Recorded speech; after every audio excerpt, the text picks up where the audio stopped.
So good afternoon everyone and I welcome you all to Saurabh Pandey UPSC YouTube channel के अंदर। अगर आप civil service exam की तैयारी कर रहे हैं तो इस चैनल से जरूर से जुड़े। And we are going to discuss Sunday का द हिंदू सेशन है। बहुत इंपॉर्टेंट टॉपिक्स पब्लिश हुए हैं, जैसे आप ये फुटेज देख रहे हो, रेंडियर से रिलेटेड एक टॉपिक आपके लिए फ्रेम हो रहा है यहाँ पे। और एनिमल बिहेवियर एक अच्छा टॉपिक है जो कि जिसपे हमेशा से जो प्रश्न हैं वो फ्रेम हो सकते हैं। रेंडियर मतलब एनिमल बिहेवियर टॉपिक अगर आप देखो तो एक ऐसा टॉपिक है जो आजकल यूपीएससी प्रीलिम्स में फ्रेम कर रही है। तो बहुत ज़्यादा तो नहीं, बट एटलीस्ट जो टॉपिक्स न्यूज़ में रहते हैं, जो स्पीसीज़ न्यूज़ में रहती हैं, तो उनके बारे में हमें ज़रूर से जानकारी होनी चाहिए। So in today's session we are going to discuss reindeer behaviour, aerogel, west Antarctic ice sheet, microbiome, concern telecom bill. Telecom bill के सारे प्रोविजंस पहले डिस्कस कर लिए हैं पहले के सेशंस में, तो उसको वी विल नॉट रिपीट। उसके बाद इंडिया मालदीव्स के ऊपर हाइड्रोलॉजी, और फिर मेंस का तो आज क्वेश्चन नहीं दिया जाता है। ये कल मैंने निबंध का टॉपिक दिया था, तो आप लोग जरूर से अटेम्प्ट करें। कोई क्वेरी है तो इस नंबर पे आप मुझे रीच कर सकते हैं, रिप्लाई हो जाएगी। इस पर कॉल नहीं करना है, आपको मैसेज करना है व्हाट्सअप के अंदर, तो जैसे ही समय मिलेगा मैं आपको रिप्लाई करूंगा। इस ऐप को डाउनलोड करना है, सौरभ पांडे CSE ऐप। आज जो 10th टेस्ट है वो शेड्यूल्ड है, और 9th टेस्ट तक के जो PDF हैं वो आपको मिल चुके हैं। एंड आई थिंक आप लोग जो है टेस्ट न दे के खाली PDF पर निर्भर कर रहे हैं। टेस्ट देना जरूरी है। अब PDF में थोड़ा लेट अपलोड करूंगा आप लोगों के लिए, जिससे पहले आप टेस्ट दें। टेस्ट बहुत इंपॉर्टेंट है, टेस्ट देख के ही सारी चीज़ें आप सीख सकते हैं। तो आज रात 9 बजे शेड्यूल्ड है सौरभ पांडे CSE ऐप में। अभी 20% ऑफ भी आज ऑन है, एक्टिव है। तो आप अगर ज्वाइन करोगे तो जो अमाउंट है, जिसमें टोटल 50 टेस्ट हैं इस अमाउंट में, तो इसमें अभी 20% अमाउंट रिड्यूस आपका हो जाएगा। तो एक अच्छी अपॉर्चुनिटी है, तो इसको ज़रूर से ज्वाइन करें और अपना टेस्ट जरूर से दें। इसमें मतलब आलस नहीं करना है। और प्रीलिम्स मेंटरशिप प्रोग्राम ऑलरेडी आ चुका है। आप में से काफ़ी लोगों ने कल मुझे मेल भेजा है, और मेंटरशिप प्रोग्राम का जो हिस्सा है तो आपको रिप्लाई मेल आ जाएगा। कई लोगों ने अच्छा मतलब कुछ ही नंबर से रह गए हैं प्रीलिम्स में, आपने जानकारी भी दी मुझे, तो बहुत अच्छी चीज़ है। मैं आपके साथ काम कर पाऊँगा। प्लानिंग जो है हम लोग जो है वो मैं आपसे शेयर करूँगा, और डिटेल्ड वे में हम लोग डिस्कशन करेंगे। तो एटलीस्ट जो रुके हुए हैं अभी सोच रहे हैं, तो वो आप लोग मेंटरशिप प्रोग्राम का हिस्सा जरूर से बने।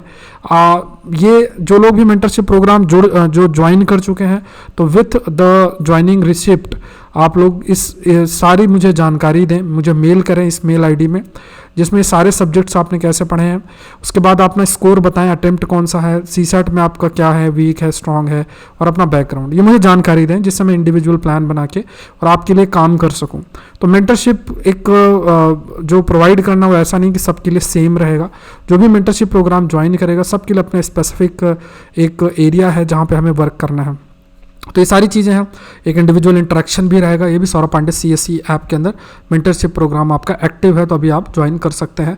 और ज्वाइन करते ही ये चीज़ आप मुझे मेल करें, मेल ID ऊपर लिखी हुई है। शुरू करते हैं। Like sheep goats reindeer to sleep while chewing their cud. तो यहाँ पे देखो, आप ये चीज़ ध्यान रखना है कि आज के समय में एनिमल बिहेवियर पे भी कहीं ना कहीं कुछ प्रश्न आ जाते हैं, और हमें थोड़ा सा देखना चाहिए कि जो एटलीस्ट न्यूज़ में कुछ एनिमल्स हैं उनके बारे में हम जानें। अब इसमें स्पेसिफिकली संडे के द हिंदू के अंदर ये पब्लिश हुआ है, तो at least we need to be aware about it. So reindeer जैसे ये जो बर्फीले एरियाज हैं वहाँ ये पाए जाते हैं, खासतौर से आर्टिक रीजन के अलॉन्ग, वहाँ पे आपके पाए जाता है। देखो बर्फ़ है, और बर्फ़ के नीचे छुपी जो घास है उसको ये खा रहे हैं। अब इसमें देखो कुछ चीज़ें कही गई है कि जो रिसर्चर्स हैं उन्होंने ये डिस्कवर किया है कि जो रेंडियर है वो ज़्यादातर समय रूमिनेटिंग, मतलब जैसे वो खा लेते हैं, खाने के बाद वो ऐसे, आपने देखा होगा गाय भैंस जो है खाने के बाद आराम से बैठ के और एकदम ऐसे अपनी उस खाने को दोबारा च्यूइंग करते हैं, तो रूमिनेटिंग शब्द उसके लिए इस्तेमाल किया गया। तो यहाँ पे कहा कि ज़्यादातर समय वो रूमिनेटिंग में बिताते हैं, और less time they spend in non rapid eye movement. Non rapid eye movement मतलब बहुत ज़्यादा अपने आइज़ को ऐसे मूव करने में ज़्यादा समय नहीं स्पेंड करते। Non rapid eye movement sleep. So ई जज मतलब रिकॉर्डिंग के अकॉर्डिंग या जो स्टडी हुई है उसमें ये चीज़ हाईलाइट की गई है कि जब रूमिनेशन है सो ड्यूरिंग रूमिनेशन के समय जो उनका ब्रेन है उसको जब स्टडी किया गया है, तो वो कहीं ना कहीं नॉन REM मतलब नॉन रैपिड आई मूवमेंट जो स्लीप है वो देखने को मिलती है। इट मीन्स व्हाट कि ये जो जो इनका दिमाग का जो ब्रेन वेव्स है, जब उसको स्टडी किया जाता है, सो ज़्यादातर जो समय है वो ज़्यादातर समय जो ये रुमिनेट करते हैं, like the reindeers are more rested after ruminating. Ruminate के बाद वो, और रुमिनेट के बाद आराम से वो मतलब एक प्रकार से रेस्ट वाली पोजीशन में रहता है, इनका माइंड एकदम से जो है वो रिलैक्स होता है। तो these are the reindeers. Light dark जो साइकिल्स की अगर बात किया जाए वो पूरे तरीके से एब्सेंट होता है। जैसे हमारा माइंड क्या रहता है, हमारा माइंड ये रहता है कि अभी दिन है रात है, उसी हिसाब से हमारा बायोलॉजिकल क्लॉक बना हुआ है।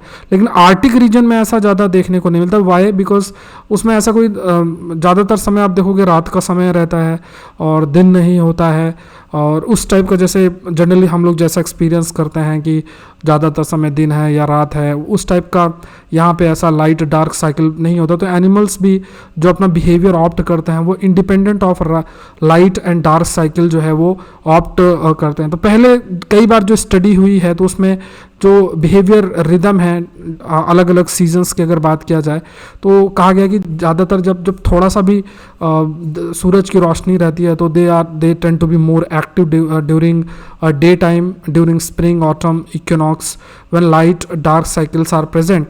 तो इक्विनॉक्स शब्द का मतलब क्या होता है कि जब जो सूरज है वो सूरज की रोशनी आपका इक्वेटर पर पड़ती है, तो कुछ समय अगर देखा जाए तो कुछ समय मतलब ज़्यादातर सूरज की रोशनी इक्वेटर पे रहेगी, इक्विनॉक्स का जो समय होता है। और इस समय जो अगर सूरज की रोशनी आर्टिक रीजन और इन सब सारी जगह देखी जाए तो कंपेरेटिवली इतनी अधिक नहीं होती है। वहीं जब ट्रॉपिक ऑफ कैंसर और यहाँ पे जब सूरज की रोशनी पड़ती है उस समय ज़्यादा समय तक आपको जो सूरज, जैसे मान लो यहाँ पे अगर सूरज की रोशनी है, मतलब सूरज की रोशनी अगर ट्रॉपिक ऑफ कैंसर पे पड़ रही है तो इस पूरे आर्टिक रीजन में दिन का समय ही रहेगा, नॉर्वे और यहाँ। अब जब इस सूरज की रोशनी यहाँ पड़ेगी ट्रॉपिक ऑफ कैप्रिकॉर्न में तो यहाँ पूरा डार्क रहेगा आर्टिक रीजन में। लेकिन जब इक्विनॉक्स में सूरज की रोशनी पड़ती है, मतलब जब सूरज जो है एकदम अबव इक्विनॉक्स के ऊपर रहता है, उस समय ये देखने को मिलता है, थोड़ा बहुत डे लाइट साइकिल देखने को इस रीजन में, आर्टिक रीजन में मिलती है।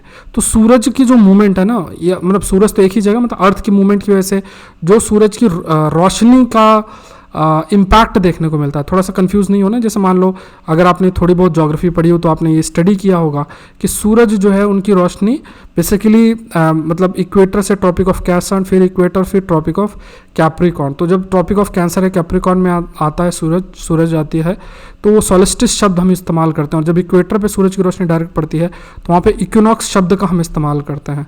तो जनरली अगर आप प्रैक्टिकली देखो तो क्या है कि जो सूरज है वो तो अपनी पोजीशन में है, जो भी ये चीज़ ऑब्जर्व की जाती है it is because of earth movement, earth के मूवमेंट की वजह से है।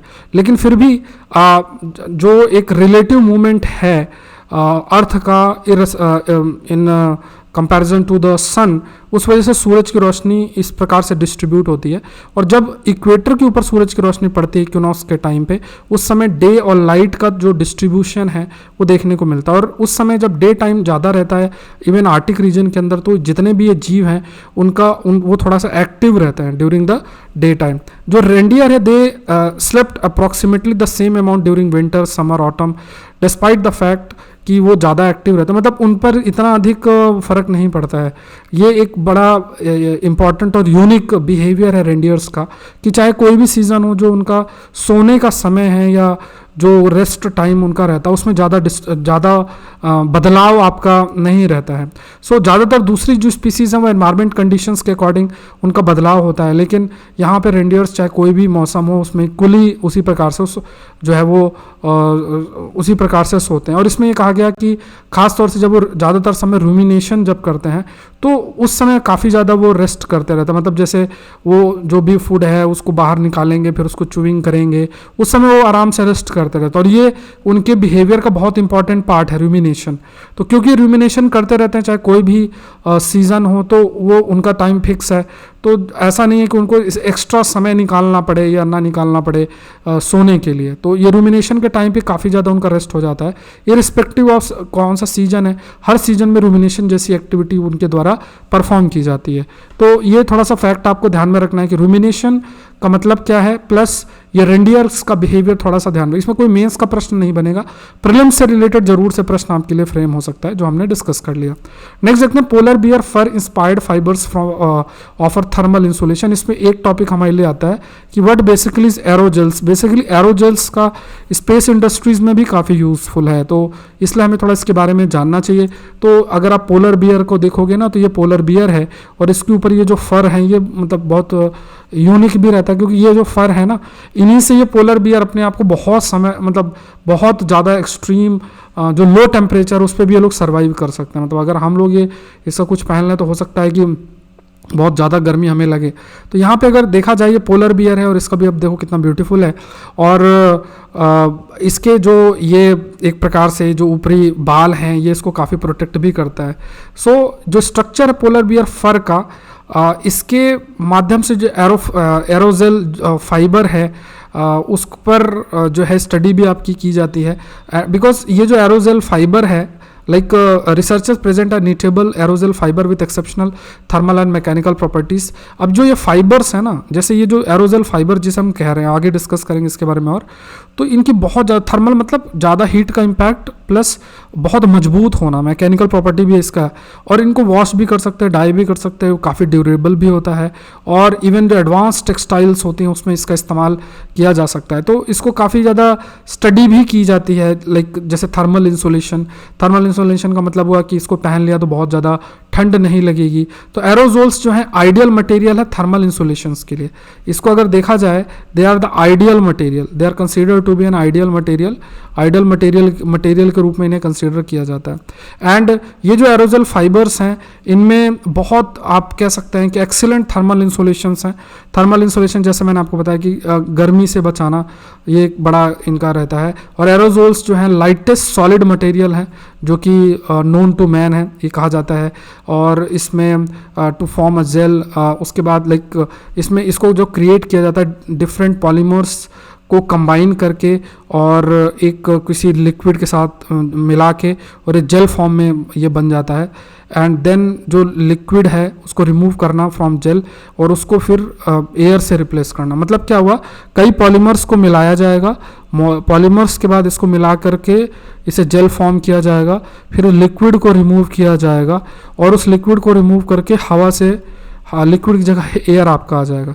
इस तरीके से एरोजेल्स जो है वो आपके बनाए जाते हैं। ये इनकी डेंसिटी भी बहुत हाई आपका नहीं होता है, सॉलिड है to touch, and finest insulation material. Insulation मतलब हीट का बाहरी इस पर ज़्यादा असर नहीं है। पहली बार इसे 1930s में नासा के ग्लेन रिसर्च सेंटर पे इसको इसका जो आप कह सकते हैं आविष्कार भी किया गया था, और नए नए एक प्रकार से एरोजेल्स का इस्तेमाल भी किया जा रहा है, मतलब डेवलप भी किया जा रहा है। जैसे ये एक स्ट्रक्चर है जो कि एरोजेल्स से ही इसको फॉर्म किया गया है, this structure you can see. तो ये एरोजेल्स से जो है इसको आपको फॉर्म किया गया। तो एरोजोल्स का बिकॉज ऑफ इस थर्मल इंसुलेशन प्रॉपर्टीज़ ये काफ़ी यूज़फुल है। और जो पोलर बियर्स हैं, पोलर बियर्स के जो ये फर हैं, they also behave like an aerogels. तो ये फैक्ट्स थोड़ा सा याद रखना, ठीक है, ये इंपॉर्टेंट है। Let's move to the next topic. Octopus DNA reveals west Antarctic ice sheet collapse. जैसे देखो संडे का टाइम थोड़ा फ्लेक्सिबल रहता है, बाकी मंडे टू सैटरडे हमारा जो टाइमिंग है वो बेसिकली आप बताना, मतलब मंडे टू सैटरडे का टाइमिंग आपका 9 बजे के आसपास सेशन 9 सवा 9 तक हो जाता है। अब जनरली फिर देखो सुबह 5 बजे सेशन भी एक होता है, तो सुबह मुझे 4 बजे उठ के फिर उसको रिकॉर्ड करना पड़ता है, 5 बजे वो लाइव होता है, उसके बाद फिर हिंदू प्रिपेयर करना, सारा चीज़ फिर वो आपका 9 सवा 9 तक वो आता है, और ये इस टाइप से हमारा सेशन चलता रहता है। और कोशिश आप लोग करें कि सेशंस को रेगुलरली जो है अटेंड करें, नोट्स ज़रूर से प्रिपेयर करें। विदाउट नोट्स वो चीज़ें आपके लिए इतनी हेल्पफुल नहीं होंगी। नोट्स सब्जेक्ट वाइज हमेशा प्रिपेयर करें। जैसे ये टॉपिक एनवायरनमेंट का है तो इसको एनवायरनमेंट कैटेगरी में जो है अपना नोट्स प्रिपेयर कर लें। संडे थोड़ा टाइम फ्लेक्सिबल रहता है, एक हफ्ते में एक दिन रहता है फ्लेक्सिबल, लेकिन आपका सेशन छूटता नहीं है। मैं कभी सेशन आपको छोड़ता नहीं हूँ, और ये काम करते करते 5 साल के ऊपर हो चुका है। अब टॉपिक देख के पता चल जाता है कि कहाँ क्या पढ़ना चाहिए, क्या नहीं पढ़ना चाहिए, वो बहुत इंपॉर्टेंट रहता है। तो ये थोड़ा एक्सपीरियंस एक्सपर्टीज़ का फ़ायदा आपको भी उठाना चाहिए, क्योंकि आप लोगों ने बहुत बार ये ऑब्जर्व किया होगा कि बहुत अधिक जो क्वेश्चंस है वो हमारे सेशन से रहते हैं। बहुत एक डिफ़िकल्ट से difficult geography, environment science, IR, polity, economy के क्वेश्चंस जो देखने को आपको मिलते हैं वो इन सेशन से आते हैं, क्योंकि कहीं ना कहीं न्यूज़पेपर में उन चीज़ों को कवर भी आपका किया जाता है। उनको कवर भी किया जाता है। तो आप लोग ज़रूर से ये जो सेशंस हैं उन सेशंस को सही से अटेम्प्ट करें, ये बहुत इंपॉर्टेंट है, अटेंड करें। और इसका PDF Saurabh Pandey UPSC Telegram channel और www.sauravpandeyupsc.com वेबसाइट पे भी आपको अवेलेबल रहता है। अब ये देखो west Asia west Antarctic glacier के ऊपर, मतलब अंटार्कटिक रीजन के ग्लेशियर के ऊपर है। धीरे धीरे जितना ग्लेशियर्स पिघलेगा उतना पानी बनेगा। अब इसका भी एक अपना ही इम्पैक्ट होगा, पूरा प्लेनेटरी विंड्स पर भी काफ़ी इम्पैक्ट पड़ेगा। तो यहाँ पे हम डिस्कस कर रहे हैं west Antarctic ice sheet, west Antarctic ice sheet. तो इवन अगर आप मेंस में भी लिख रहे हो ना, एनवायरनमेंट कंटेक्स्ट में कभी कुछ ऐसा चर्चा कर रहे हो, if you are writing about like for example like you know कि क्या इम्पैक्ट हो सकता है ग्लोबल वार्मिंग का, क्या इम्पैक्ट आपका हो सकता है ना, क्या इम्पैक्ट हो सकता है आपके क्रायोस्फीयर में या फिर ग्लेशियर्स पे या सी लेवल राइज पे। तो ये टर्म्स का इस्तेमाल आप कर सकते हैं। तो आप जैसे ये याद रखो, लार्सन आइस शेल्फ कहाँ लोकेटेड है, एमंडसन आइस सी कहाँ लोकेटेड है, अंटार्कटिक रीजन में लोकेटेड है। तो अभी जो ऑक्टोपस है उसकी स्टडी की गई और उसमें कहा गया कि वेस्ट अंटार्कटिक आइस शीट ये कोलैप्स किया था ड्यूरिंग इतने साल पहले हुआ था जब टेम्परेचर मात्र 1 डिग्री सेल्सियस से आपका रिड्यूस हुआ था। अब आप इमेजिन करो कि हम किस स्थिति में हैं।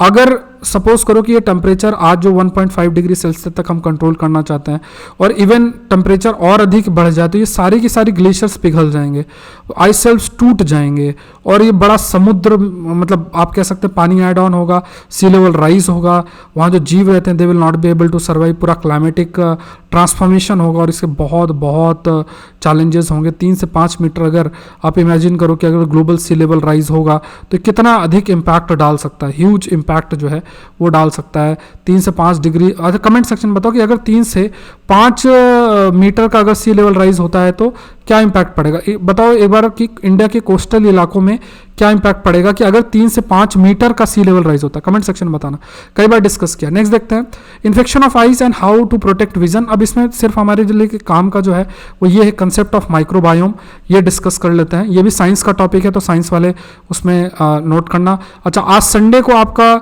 एक इम्पॉर्टेंट टेस्ट है जो एडवांस करंट अफेयर्स है।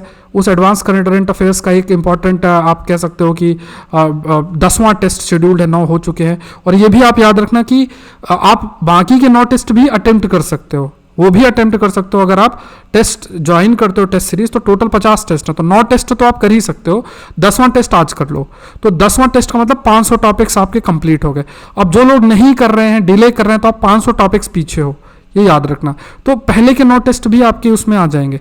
अब पीडीएफ में देर में दूंगा आप लोगों को, क्यों? क्योंकि आप लोग मे भी टेस्ट नहीं दे रहे हो, आप सोच रहे हो पीडीएफ से पढ़ लेते हैं, तो वो आखिरी मंथ के आखिरी में दूंगा। पहले टेस्ट अटेम्प्ट करो, टेस्ट बहुत बहुत बहुत इंपॉर्टेंट है। और जो लोग सोच रहे हैं नहीं देना है नहीं देना है, बाद में दिक्कत होगी, तो मेरा आपसे सभी से ये कहना है कि टेस्ट उसको अटेम्प्ट करो। सौरभ पांडे CSE ऐप के अंदर है और टोटल 50 टेस्ट है एडवांस करंट अफेयर्स के, प्लीज उसको मिस ना करें। चलो, ये जो आप फुटेज देख रहे हो this is related with microbiome, ये माइक्रोबायोम से रिलेटेड है। तो ये अगर आप देख सकते हो जितने भी ये हमारे वी कैन से कि जितने भी ये माइक्रो ऑर्गेनिजम्स शरीर में इंटेस्टाइन में प्रेजेंट होते हैं ये माइक्रोबायोम कहलाते हैं, ठीक है, ये ध्यान में रखना। तो जैसे बहुत सारे हैं, माउथ में भी कई बैक्टीरियाज और ये सब प्रेजेंट होते हैं, स्किन में भी और ये जेनिटल पार्ट में भी, डाइजेस्टिव सिस्टम में भी, तो ये सब माइक्रोबायोम कैटेगरी में आते हैं। इसमें बहुत सारे फाइला, जेनरा, स्पीसीज, बहुत सारे ये सब प्रेजेंट हैं। So they are part of human microbiome. So microbiome की बात करें तो यहाँ पे जब हम जीनोम शब्द की बात करते हैं तो set of DNA instructions found in the cell. Humans की बात करें तो जीनोम में 23 पेयर हैं क्रोमोसोम्स के, जो कि सेल्स के न्यूक्लियस में लोकेटेड है। इन ह्यूमंस की बात करें तो जीनोम के अंदर 23 पेयर्स ऑफ क्रोमोसोम्स है जो लोकेटेड है सेल न्यूक्लियस के अंदर। बायोम्स की बात करें तो they are refers to the species that are present in the location. Biome मतलब कोई भी स्पीसीज किसी जगह पे जो प्रेजेंट है वो बायोम बनाती है। और यहाँ पे जब हम माइक्रोबायोम, ऑकुलर माइक्रोबायोम की बात करते हैं तो बैक्टीरिया, फंजाई, वायरस जो कि हमारी आईज में प्रेजेंट है। तो अगर आपसे पूछे कि रिसेंटली ऑकुलर माइक्रोबायोम शब्द न्यूज में था तो ये क्या है, तो बेसिकली ये बैक्टीरिया, फंजाई और वायरस जो कि हमारे आईज में प्रेजेंट है, उसे हम ऑकुलर माइक्रोबायोम शब्द इस्तेमाल जो है करते हैं। तो ये जो माइक्रोबायोम्स हैं अगर बात करें तो they also act like a barrier, मतलब कई हार्मफुल मतलब वायरस बैक्टीरिया हमारे शरीर आइज़ में आए उससे हमें बचाते हैं। तो अब अगर आपसे पूछे कि ऑकुलर माइक्रोबायोम्स का क्या रोल है, क्या आइज़ के लिए हेल्दी है, तो आपका आंसर होना चाहिए हाँ बिल्कुल हेल्दी है। तो ऑकुलर माइक्रोबायोम्स की बात करें तो ये हमें डिफरेंट उनसे बचाता भी है, जैसे बचाता भी है डिफरेंट बीमारियों से भी। And they are also different in conjunctiva, thin clean membrane that protect the eye, cornea, और उसके बाद जो इन्फेक्शियस डिजीज़ हैं फंगल केराटिस की अगर हम बात करें, यहाँ पे दो तरीके से जो आइज़ के माइक्रोबायोम होते हैं, तो जब हमारी आंखों में कोई भी दिक्कत नहीं है तो हेल्दी आई माइक्रोबायोम है, तो वो उसमें जो healthy I microbiome that is different अगर आप कंपेयर करो जब हमारी आइज़ किसी से इन्फेक्टेड होती है, मतलब जीव की बात हो रही है, ठीक है। तो मतलब कोई जैसे कंजक्टिवा या कोई इन्फेक्शन हो गया तो उस समय दूसरे जीव भी प्रेजेंट होते हैं, मतलब दूसरे बैक्टीरिया वायरस भी आइज़ में प्रेजेंट जो है वो होती हैं। इवन एयर पॉल्यूशंस की बात करें, the prevailing level of air pollution या जो डस्ट है बहुत ज़्यादा है जिससे हमारी आइज़ पर भी इम्फेक्ट पड़ता है, आइज़ पिंक पड़ सकती हैं, conjunctivitis, itching, swelling of eyes, blurry vision, तो ये सब चीज़ें मतलब बहुत सारे ये फैक्टर्स हैं, ये भी हमारी आइज़ को अफेक्ट करते हैं, because this factors also impact the healthy या ऑकुलर माइक्रोबायोम्स को भी काफ़ी हद तक अफेक्ट करते हैं। नेक्स्ट देखते हैं predicting extreme rainfall using probabilistic forecast. तो ये एक टॉपिक ज्योग्राफी का आता है और ये टर्म आप याद रखना, ज्योग्राफी में what basically is probabilistic forecast. तो ये डिस्कस करते हैं। कमेंट सेक्शन में बताओ कि अभी हाल में ही एक साइक्लोन आया था जिसने हमारे तमिलनाडु आंध्र प्रदेश का जो रीजन है उसको अफेक्ट किया था, तो उसकी इंटेंसिटी क्यों हाई थी, उसके पीछे क्या फैक्टर था। अगर पुराने सेशंस देखे होंगे, अभी शायद पिछले संडे ही हमने डिस्कस किया था, तो उसमें हमने डिस्कस किया। तो बताओ क्या फैक्टर है जिस वजह से साइक्लोन की इंटेंसिटी हाई थी, ठीक है, जानना है। 2023 में नॉर्थ ईस्ट मानसून की अगर हम बात करें, north east monsoon was in active phase during this episode characterized by the presence of eastward trough और ITCZ। अब यहाँ पे देखो पहली चीज़ तो आपको क्या समझना है कि एक तो आपका साउथ वेस्ट मानसून हमारा है, ठीक है, साउथ वेस्ट मानसून हो गया, और दूसरा जो हमारा आ जाता है नॉर्थ ईस्ट मानसून। दो तरीके से है, तो इसमें सिंपल सी बात है, जैसे मान लो ये हमारा देश है, यहाँ पे आपका इक्वेटर है, इधर से ट्रेड विंड्स आ रही हैं, इक्वेटर से पास होते ही जो ये ट्रेड विंड्स होती हैं ये थोड़ा इधर थोड़ा सा मूव कर जाती हैं, तो ये ट्रेड विंड्स अपने साथ कई प्रकार के जैसे मॉइस्चर भी साथ में कैरी करती हैं, तो ये साउथ वेस्ट मानसून कहलाता है। फिर जब ये अक्टूबर नवंबर का समय आता है ना, तो धीरे धीरे फिर क्या है कि यही जो विंड्स हैं रिट्रीट करती हैं, तो नॉर्थ ईस्ट से रिट्रीट करेंगी और बे ऑफ बंगाल रीजन से मॉइस्चर लेके और फिर ये तमिलनाडु आंध्र प्रदेश के रीजन में बारिश करती है, खासतौर से तमिलनाडु के रीजन में बारिश करती हैं। तो यहाँ पे आपको ध्यान में रखना है कि अभी जो भी समय है उसमें एक तो नॉर्थ ईस्ट, मतलब जैसे मान लो ये बारिश अगर हो रही है नॉर्थ ईस्ट ट्रेड विंड से, तो ये नॉर्थ ईस्ट मानसून कहलाता है, और यहाँ अगर साउथ वेस्ट ट्रेड विंड से बारिश हो रही है तो साउथ वेस्ट मानसून कहलाता है। तो ये दोनों टाइप्स ऑफ मानसून। तो यहाँ पे अभी क्या है, north east monsoon plus ITCZ भी इवेंट। ITCZ का मतलब क्या होता है, अगर आप अर्थ का देखोगे तो ये जो एक स्थिति जो ये आपका थर्मल इक्वेटर है, तो यहाँ ITCZ inter tropical convergence zones, जहाँ पे साउथ ईस्ट ट्रेड विंड और नॉर्थ ईस्ट ट्रेड विंड्स आके मिलती हैं। अभी इसकी शिफ्टिंग ऊपर नीचे होती रहती है डिपेंडिंग अपॉन कि जैसे मान लो सूरज अगर ऊपर की तरफ शिफ्ट हो रहा है तो ये भी ऊपर शिफ्ट होगा, सूरज नीचे की तरफ शिफ्ट हो रहा है तो ये भी शिफ्ट होगा, क्योंकि क्या होता है कि जैसे जैसे सूरज की शिफ्टिंग होगी डिपेंडिंग अपॉन वैसे जैसे जो रिलेटिव पोजीशन है अर्थ के उस कंटेक्स्ट में ही होता है। तो यहाँ पे अगर आप देखोगे तो उसी तरीके से लो प्रेशर या हाई प्रेशर भी आपका क्रिएट होता है, विंड्स का मूवमेंट भी उससे अफेक्ट होता है, ठीक है। तो अभी इसमें बहुत ज़्यादा डिटेल में हम नहीं जा रहे, बट आप ये समझो कि inter tropical convergence zones plus और नॉर्थ ईस्ट मानसून, तो नॉर्थ ईस्ट मानसून और ये दोनों फैक्टर्स जो हैं देखने को मिले, और यही एक बड़ा फैक्टर था दिसंबर में अभी जो हाई रेनफॉल भी हुआ, जिसमें ईस्टर्ली वेव्स उसमें फिर साइक्लोनिक सर्कुलेशंस हैं वो आपके प्रेजेंट है, move from south western Bay of Bengal cross Tamil Nadu Kerala. तो यहाँ पे ये जो आपके दिसंबर 16, 17, 18, 19, 20 काफ़ी बारिश हुई है, तो उसमें बस आपको ध्यान में रखना है कि जो ये जैसे इंडिया का जो इलाका है वहाँ पे एक तो साउथ ईस्ट नॉर्थ ईस्ट जो मानसून है, इसके बाद यहाँ से ये जो स्टर्ली वेव्स आई, विंड्स आई ईस्टर्न साइड से और बे ऑफ बंगाल से होते हुए, और इन्होंने तमिलनाडु इन रीजन में काफ़ी बारिश आपकी जो है आपकी कॉज की है। सो ये आपको ध्यान, तो यहाँ पे एक तो विंड्स जो ये हैं इनमें काफ़ी ज़्यादा मॉइस्चर भी था, एंड मॉइस्चर होने की वजह से हाई मॉइस्चर होने की वजह से बारिश भी काफ़ी अधिक हुई। फिर नॉर्थ साउथ जो रनिंग हिल्स है along the Tamil Nadu Kerala border, they have also contributed, because देखो जैसे जब माउंटेन्स आपके होते हैं और ये जब विंड्स आती हैं, जब इस तरीके से विंड्स आती हैं तो ये विंड्स ऐसे ऊपर की तरफ जाती हैं, बादल बनते हैं और बारिश होती है। आपने पढ़ा भी होगा ओरोग्राफिक रेनफॉल। तो ओरोग्राफिक रेनफॉल, तो पहला देखो अगर आपसे पूछे कि इस समय जो हाई इंटेंसिटी रेनफॉल है उसके पीछे क्या क्या फैक्टर्स हैं, तो आपके मन में होना चाहिए एक तो नॉर्थ ईस्ट मानसून, दूसरा ITCZ का प्रेजेंस, तीसरा ईस्टर्ली जो विंड्स हैं, चौथा आपका जो साइक्लोनिक सर्कुलेशन का प्रेजेंस। सारी चीज़ें देखो, ज्योग्राफी के जो भी आपके टीचर होंगे उनको भी इसके प्रति अपडेट होना पड़ेगा काफ़ी अधिक। तो साइक्लोनिक सर्कुलेशन हो गया, और फिर पांचवा जो ज्योग्राफी है, तो यहाँ पे जैसे जो हिल के एरिया है वो, तो ये हिली रीजन भी बेसिकली आपका रिस्पॉन्सिबल होते हैं। तो अवेलेबिलिटी ऑफ मॉइस्चर भी आप ये कह सकते हो, ये 3A फैक्टर आप डालोगे तो ह्यूज अवेलेबिलिटी ऑफ मॉइस्चर भी है। मॉइस्चर की अवेलेबिलिटी भी क्यों होती है कि टेम्परेचर आपका हाई रह रहा है काफ़ी समय तक। तो ये फैक्टर्स ओवरऑल आप देखोगे तो हाई रेनफॉल के लिए रिस्पॉन्सिबल है। तो IMD ने प्रिडिक्ट किया था एक्सट्रीम रेनफॉल को फॉर दिसंबर 18 है, और rainfall of more than 50 centimetres वो एक्सपेक्टेड नहीं थी। बट ट्रॉपिकल साइक्लोन से compare to a tropical cyclone this weather system was weaker. फिर weather prediction model forecast showed that no model could predict the intensity of heavy rainfall. मतलब वो जो भी predict किया था वो इतना सही नहीं था। तो इसमें कहा गया कि जो भी अभी प्रेजेंट मॉडल है उस बेसिस पे हम प्रिडिक्ट नहीं कर सकते हैं बहुत ज़्यादा हैवी रेनफॉल होगी कि नहीं होगी। तो यहाँ पे एक्सट्रीम अगर रेनफॉल आती है तो इसके लिए प्रोबेबिलिस्टिक अप्रोच को फॉलो करने की बात आपकी की गई है। तो उसमें क्या मतलब किसी भी रीजन में क्या प्रोबेबिलिटी हो सकती है एक्सट्रीम इवेंट की, मतलब बहुत ज़्यादा बारिश या सूखे की कितनी आपकी पॉसिबिलिटी हो सकती है, उस चीज़ को कैलकुलेट किया जाता है। तो यहाँ पे क्या है कि लार्ज नंबर ऑफ फॉरकास्ट जो है वो इनिशियल उसमें क्रिएट किया जाता है। जैसे मान लो विंड्स हैं और रेनफॉल जो भी है उस बेसिस पे कि अच्छा ये कंडीशंस हैं, पहले के टाइम पे ये जब कंडीशन थी और हमने सोचा था कि कम रेनफॉल होगी बट बहुत रेनफॉल हो गई थी, तो उसको आपकी पॉसिबल प्रोबेबल सिनारियो क्रिएट किया जाता है कि अच्छा अगर ये सिनारियो है तो देयर इज़ अ पॉसिबिलिटी कि एक्सट्रीम इवेंट्स हो सकते हैं। सो ये एक ऐसा कुछ मॉडल क्रिएट किया गया जिसे फिर प्रोबेबिलिस्टिक फॉरकास्ट शब्द जो है इसके लिए इस्तेमाल किया, मतलब प्रोबेबल हो सकता है। जैसे जो भी डेटा ABC हमने मिलाया, ABC के बाद हमने कहा कि ठीक है अगर ये स्थिति है और इस रीजन में ऑलरेडी एक्सट्रीम इवेंट्स हो चुके हैं तो there is a possibility of extreme event.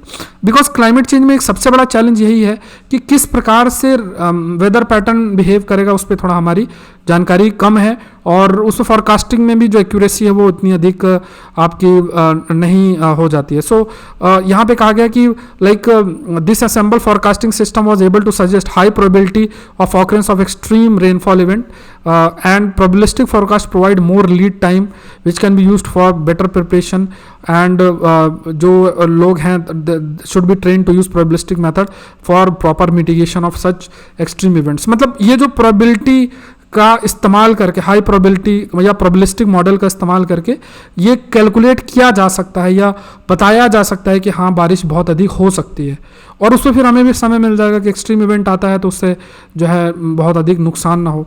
फिर क्योंकि एक्सट्रीम जो रेनफॉल इवेंट्स है वो तेज़ी से आपके मतलब बढ़ते भी जा रहे हैं, तो हमें कुछ डिफरेंट टाइप्स के तरीके भी अपनाने पड़ेंगे जिसके माध्यम से जो भी एक्सट्रीम इवेंट्स का इम्पैक्ट उसको रिड्यूस आपका किया जा सके। क्लाइमेट चेंज से जो चैलेंज हमें फेस करने पड़ रहे हैं उसको हम उसके इम्पैक्ट को भी जो है वो थोड़ा सा मीट कर सके, अर्ली वार्निंग सिस्टम लेकर आ सकें, अर्बन प्लानिंग कर सकें, इकोसिस्टम के कंजर्वेशन को फोकस कर सकें, और कम्युनिटी का भी हम पार्टिसिपेशन इंक्रीज कर सकें। तो ये सब चीज़ें हमें करने पड़ेंगे। तो ये क्लाइमेट चेंज के चैलेंज को मीट करने के लिए हमें एक मल्टी फैसेटेड अप्रोच है। प्रोबेबिलिस्टिक अप्रोच तो ठीक है, हमने फॉरकास्ट करके अगर मान लो हमने कई जो है बोले कि हाँ बारिश हो सकती है, बहुत ज़्यादा हो सकती है, उस बेसिस में हम उस इवेंट के इम्पैक्ट को रिड्यूस कर सकते हैं। लेकिन हमें मल्टीफेसेटेड प्रोग्राम के माध्यम से ये डिफरेंट स्टेप्स लेने पड़ेंगे, तभी हम क्लाइमेट चेंज को मीट कर सकते हैं। जैसे अर्ली वार्निंग सिस्टम भी है, प्लानिंग अर्बन एरिया की बराबर तरीके से इकोसिस्टम को कंजर्व करना, फिर प्रॉपर हमें एक मॉडल डेवलप करना, ग्लोबल क्लाइमेट एक्शन, कम्युनिटी का इंगेजमेंट, ये सब चीज़ों पर हमें फोकस करना पड़ेगा। खासतौर से अर्ली वार्निंग सिस्टम की अगर बात किया जाए, ज़्यादा से ज़्यादा रिसर्च चाहिए is required for better understanding of physical process, public awareness बढ़ाना, ये भी इंपॉर्टेंट है। फिर कम्युनिटीज़ को भी एजुकेट करना कि जैसे मान लो बहुत ज़्यादा बारिश होती है तो क्या इम्पैक्ट जो है ओवरऑल पड़ सकता है, ये ध्यान में रखना। नेक्स्ट देखते हैं, will new telecom bill streamline the sector. देखो टेलीकॉम बिल के सारे प्रोविजंस हमने ऑलरेडी डिस्कस कर लिए, डिटेल के अंदर हमने इस पर बहुत डिस्कशन ऑलरेडी कर रखा है। तो एक एक प्रोविजन जितना इसमें दे रखा है ना उससे ज़्यादा हमने डिस्कस कर रखा है। अगर आपको याद हो तो मैं अभी हम 3-4 दिन पहले भी हैव डिस्कस्ड, बट इसमें कुछ नया है, ये कंसर्न से रिलेटेड जो हम डिस्कस कर रहे हैं। तो उसी कंटेंट में आप टेलीकॉम जो बिल है उसमें में रिलेटेड कंसर्न पे ये कंटेंट को ऐड जो है कर सकते हैं, ठीक है। तो इसमें एक क्लॉज इसमें ये है कि जितने भी यूजर्स हैं they have to be identified through the use of verifiable biometric based identification as may be prescribed by the telecom service provider. No users shall furnish any false particular suppress material information, this could impede whistle blower advisor who operate under anonymity. एक minute,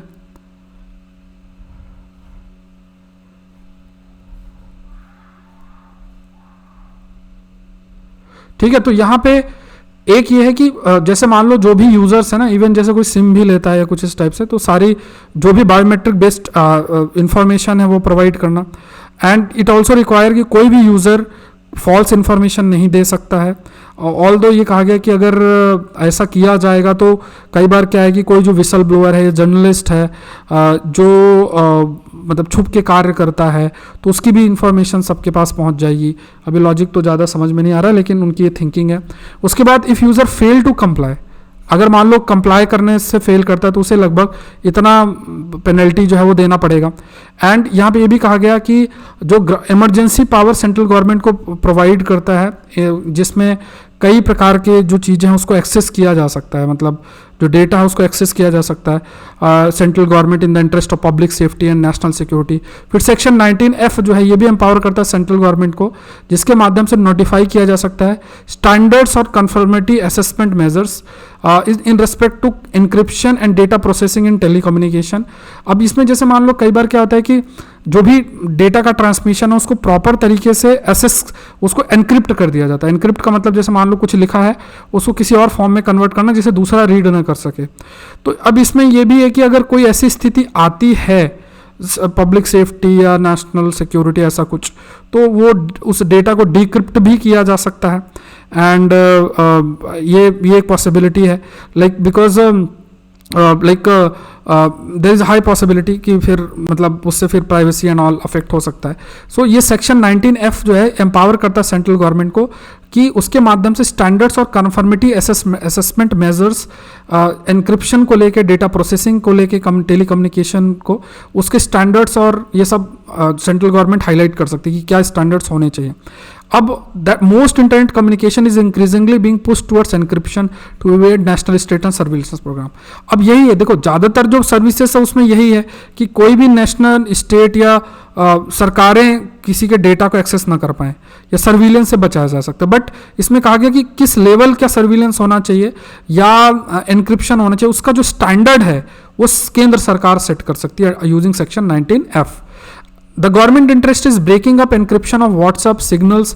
यहाँ पे ये भी है, तो जैसे अब इसमें मान लो कि अगर एनक्रिप्शन को ब्रेक कर दिया जाए तो अब इसमें ये भी है कि किसी को भी सर्विलेंस किया जा सकता है।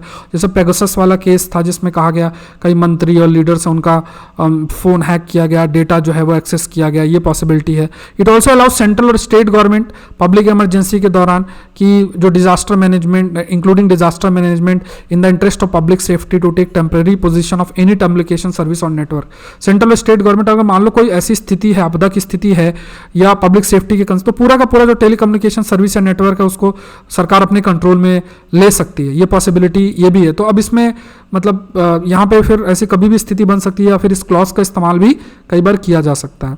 नेक्स्ट देखते हैं, what's the latest blip in India Maldives ties. देखो अभी प्रेजेंट जो ये आपके प्राइम मिनिस्टर हैं, प्रेसिडेंट हैं मालदीव्स के, वो बहुत ज़्यादा चाइना इंक्लाइंड है। मतलब चाइना ने आप मानो कि ये चाइना के ही पूरे भक्त टाइप आदमी है।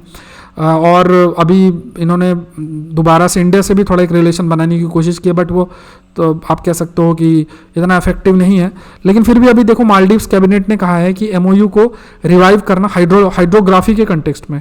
हाइड्रोग्राफी का मतलब होता है कि मतलब रिलेटेड विथ जैसे मान लो ओशियन है उसकी स्टडी करना, और इंडिया का बहुत अधिक इसमें एक्सपर्टीज हाइड्रोग्राफी का बहुत अधिक एक्सपर्ट रहता है। तो हाइड्रोग्राफी की बात करें तो ये साइंस है, study of ocean, sea, water bodies है, और ये एक इंपॉर्टेंट साइंस भी है जिसमें जैसे मान लो क्लाइमेट के कंटेक्स्ट में देख लिया जाए, जलवायु परिवर्तन, सी लेवल राइज, इस पे है और क्या क्या चैलेंजेस आ सकते हैं। मैरीटाइम सिक्योरिटी में भी हाइड्रोग्राफी का एक बड़ा रोल है। तो इंडिया का बहुत ज़्यादा इसमें एक्सपर्टीज है। एंड यहाँ पे ये मालदीव्स चाहता भी है कि इंडिया अपना इस एक्सपर्टीज को हमारे साथ अब शेयर करे। अब यहाँ भी कहा गया कि जैसे safety of navigation, support other activities जैसे economic development, security, defence, scientific research, environment protection, तो ये सब एरियाज पे भी फोकस जो है किया गया है। वेव की इंफॉर्मेशन, करंट, टाइड्स की इंफॉर्मेशन। अब ये सब देखो, कोई भी एरिया जहाँ पे जो समुद्र पे निर्भर है या एक छोटा सा आइलैंड है, उसमें हर चीज़, चाहे आर्थिक विकास हो, डिफेंस का पार्ट हो, एनवायरनमेंट की बात हो, वो इस हाइड्रोग्राफिकल पार्ट में बहुत निर्भर करता है। मतलब जो भी समुद्र के अंदर बदलाव हो रहा है उसकी स्टडी पर बहुत निर्भर करता है। So Maldives basically Colombo security conclave का भी हिस्सा है। अब इसके तहत क्या है कि इस इनिशिएटिव का एम क्या है कि इंडियन ओशन मैरीटाइम सिक्योरिटी, जो इंडियन ओशन रीजन में समुद्री की जो सिक्योरिटी है, जिसमें इंडिया भी है, श्रीलंका भी है, मालदीव्स भी है, मॉरिशस भी है, तो उसको इन्हांस करना, इंप्रूव करना, और उसमें कई लेवल पे शेयरिंग भी होती है। लेकिन अभी इस पे उन्होंने क्या है कि जो लेटेस्ट मीटिंग थी उसमें मालदीव्स ने स्किप कर दिया, और मेनली चाइना के कहने पे ही आपका किया गया है। और चाइना अभी जैसे मालदीवियन वाइस प्रेसिडेंट है, वो उन्होंने चाइना भी विजिट आपका किया है। एंड यहाँ भी कहा गया कि Maldives was eager to explore novel avenue of collaboration and cooperation. China की बात किया जाए तो वो जो कोलैबोरेट करना, कोऑपरेट करना चाइना के साथ, तो वो भी आपका किया जा रहा है। मालदीव्स की अगर बात किया जाए स्पेसिफिकली, तो मतलब विद चाइना वो चाह रहे हैं कि चाइना के साथ और भी ज़्यादा उनका इंगेजमेंट जो है इंक्रीज़ करे। इससे पहले वाली सरकार वो इंडिया के प्रति थोड़ा सा उसका पॉजिटिव थिंकिंग आपकी थी, ये था। तो यहाँ पे जो मिनिस्ट्री ऑफ एक्सटर्नल अफेयर्स है, response to the termination of Maldives joint hydrographic initiative with India and pointed to New Delhi belief that its neighbor should tap the benefit of India's expertise। तो देखो कुल मिला के ये है कि ऑल्दो अभी फिलहाल जो मालदीव्स की कैबिनेट है वो चाहती है कि ठीक है चलो हाइड्रोग्राफिकल कंटेक्स्ट में इंडिया की मदद ली जाए, लेकिन साथ साथ में अगर आप देखोगे चाइना के प्रति भी काफ़ी अधिक इंक्लिनेशन है। अब इंडिया इस पर क्या स्टेप लेता है वो आगे देखने वाली बात है। ठीक है, ये निबंध का टॉपिक मैंने कल दिया था। कोई क्वेरी है तो इस नंबर पे आप मुझे मैसेज कर सकते हैं। Saurabh Pandey CSE app download करें। आज रात संडे है, तो आज रात 9 बजे आपका 10th टेस्ट शेड्यूल्ड है। सौरभ पांडे CSE ऐप के अंदर टोटल 50 टेस्ट हैं। इससे पहले भी 9 टेस्ट आप अटेम्प्ट कर सकते हैं, तो 500 टॉपिक्स आपके होंगे। और अभी 20% ऑफ वाला ऑफर भी आज एक्टिव है, तो आप हिस्सा जरूर से बने। तो ये सौरभ पांडे CSE ऐप में है। प्रीलिम्स मेंटरशिप प्रोग्राम का हिस्सा जरूर से बनना है। इस मेंटरशिप प्रोग्राम में आपका पूरा जो रास्ता है 2024 का तक का जो प्रीलिम्स का, उसमें मैं आपके साथ रहूँगा। किन सब्जेक्ट्स को पढ़ना है, कैसे पढ़ना है, सारी चीज़ें आपको, टारगेट्स जो हैं वो आपको दिए जाएंगे, रिव्यू होगा, और किन किन सब्जेक्ट्स में क्या क्या है पढ़ना है, सब कुछ आपके रहेगा। तो आप डायरेक्शनलेस नहीं रहेंगे, प्लस आप एक डायरेक्शन के साथ अपने प्रिपरेशन की तरफ प्रोसीड कर पाएंगे। तो ये सब चीज़ें, prelims tricks, practice, static books reading, weekly target review, CDS CAPF के क्वेश्चंस भी हम देखेंगे, इंडिविजुअल प्रिस्क्रिप्शंस। और इसके लिए आपको क्या मुझे करना है, मेल भी करना है। तो जो लोग ज्वाइन कर चुके हैं वही करना, विद अपना प्रोग्राम को ज्वाइन करने के बाद आपको एक रिसिप्ट मिलेगी, उसको मेल करना है साथ में, और ये बताना है कि इनमें आप क्या क्या सोर्सेस आपने फॉलो किया क्या है, आपका कौन सा अटेम्प्ट है, क्या स्कोर पहले रहा, सी सेट में क्या है। इससे मैं इंडिविजुअल लेवल पे काम कर पाऊंगा आपके ऊपर, और फिर हम लोग उस बेसिस पे उस प्लान के माध्यम से प्रोसीड करेंगे। तो नेक्स्ट 6 मंथ्स जो है वो मैं आपके साथ रहूँगा, मतलब जो आपका पूरा ये समय है 10 जनवरी से, और जितना जल्दी आप लोग ज्वाइन करेंगे तो उतना आपके लिए बेनिफिट भी रहेगा, क्योंकि एक प्लान का आप हिस्सा बन पाएंगे। लेट भी अगर आप ज्वाइन करेंगे तो उसमें थोड़ा सा दिक्कत होगी, है ना, फिर वो जल्दीबाजी में चीज़ें नहीं हो पाती हैं। तो एक ग्रुप भी बन जाए और आप लोग भी उसका हिस्सा बने तो ये ठीक है। तो पेंटरशिप प्रोग्राम भी आपको सौरभ पांडे CSE ऐप के अंदर है। मिलते हैं नेक्स्ट सेशन के अंदर। आई होप ये सेशन आपके लिए हेल्पफुल रहा होगा। Saurabh Pandey UPSC Telegram channel पे आपको इस सेशन का PDF मिल जाएगा। Thank you everyone, thank you.